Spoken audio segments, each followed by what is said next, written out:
Hello friends, welcome to కబలానీతు channel. నేను మీ లావణ్య. నిన్న బిగ్ బాస్ ఎపిసోడ్ చూసిన తర్వాత, ఎలిమినేషన్ ఎపిసోడ్ చూసిన తర్వాత మీకేమనిపించింది? నాకైతే బిగ్ బాస్కి అభయ్కి న్యాయం చేసిన బిగ్ బాస్ అని నాకు అనిపించింది. అభయ్కి న్యాయం జరిగిందా?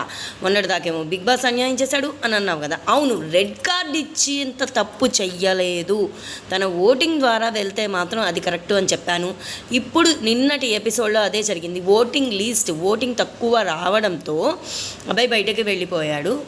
బిగ్ బాస్ బస్ ప్రోమో కూడా చూశాను. అర్జున్ చెప్పిన ఒక పాయింట్ మాత్రం బాగా నచ్చింది.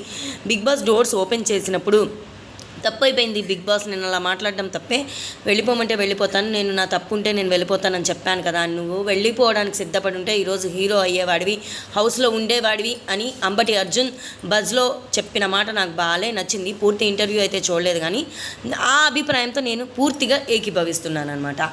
ఏదైతే నేను రెడ్ కార్డ్ ఇచ్చి పంపించకుండా, అభయ్ని మరీ మానసికంగా బాధ పెట్టకుండా, రిగ్రెట్ ఫీల్ అవ్వకుండా, డిప్రెషన్లోకి వెళ్లకుండా బిగ్ బాస్ న్యాయమే చేశాడు అని నాకు అనిపించింది.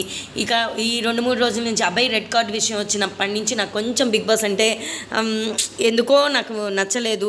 అంత మరీ ఫైర్ అవ్వడం అంత అవసరమా? ఇంకా తిట్టిన వాళ్ళు ఉన్నారు.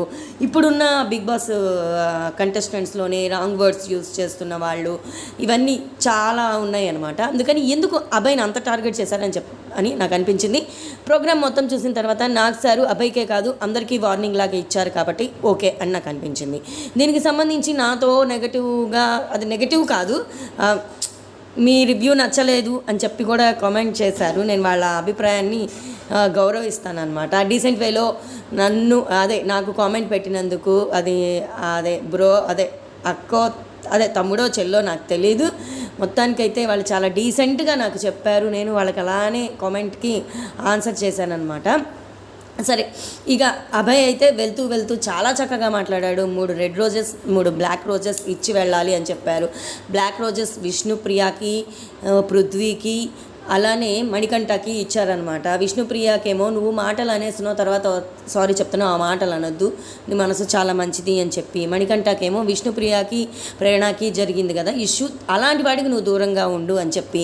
పృథ్వీకేమో నీ మీద వేలు వెత్తి చూపుతున్నది నీ అగ్రెషన్ గురించే, అలా ఎవరు నీ వైపు వేలు వెత్తి చూపించకుండా చూసుకో, అది చాలు అని చెప్పి పృథ్వీకి, ముగ్గురికి చాలా మంచి సలహాలు ఇచ్చారు. తర్వాత 3 రెడ్ రోజెస్ ఇవ్వాల్సింది నిఖిల్కి, సీతకి 2 ఇచ్చాడు.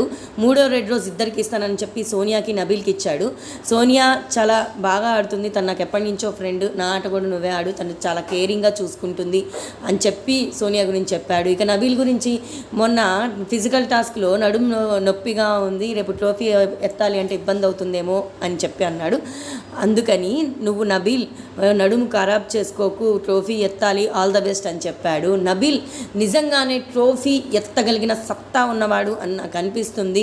సైలెంట్ కిల్లర్, సైలెంట్గా ఉంటూ హీరోగా ఎలివేట్ అయ్యాడు అని నాకు అనిపించింది. మొత్తానికైతే అభయ్ వెళ్తూ మంచి సలహాలు ఇచ్చాడు. నాకు సార్ కూడా జర్నీ చూసి సెల్ఫ్ నామినేట్ చేసుకున్నావు కదా, దానికన్నా బాధపడుతున్నావా అంటే, లేదు సార్, నేను ఎప్పుడైనా నా లైఫ్లో నీకు డాడీ కావాలా, ఇంకా వేరే ఏదన్నా కావాలా అని అడిగితే నేను డాడీయే కావాలంటాను. నాకంటూ మిగిలింది మా నాన్న గుర్తుగా ఆ వాచ్ నా కోసం త్యాగం చేశాడు. ఇక నేను వాడికి తిరిగి ఇవ్వడానికి ఏం లేదు, అందుకే ఆ నామినేషన్స్లో నేను సెల్ఫ్ నామినేట్ చేసుకున్నాను అని చెప్పి వివరణ ఇచ్చాడు. మరి ఆ నిర్ణయం వల్లే కదా ఇప్పుడు ఇక్కడ ఉన్నామంటే, ఆ నిర్ణయం వల్ల కాదు సార్, నేను చేసిన తప్పుల వల్ల బయట ఉన్నాను, నా నిర్ణయం వల్ల కాదు అని చాలా క్లారిటీగా మాట్లాడాడు అభయ్ అని నాకు అనిపించింది. మీకేమనిపించిందో కింద కమెంట్ బాక్స్లో కమెంట్ చేయండి.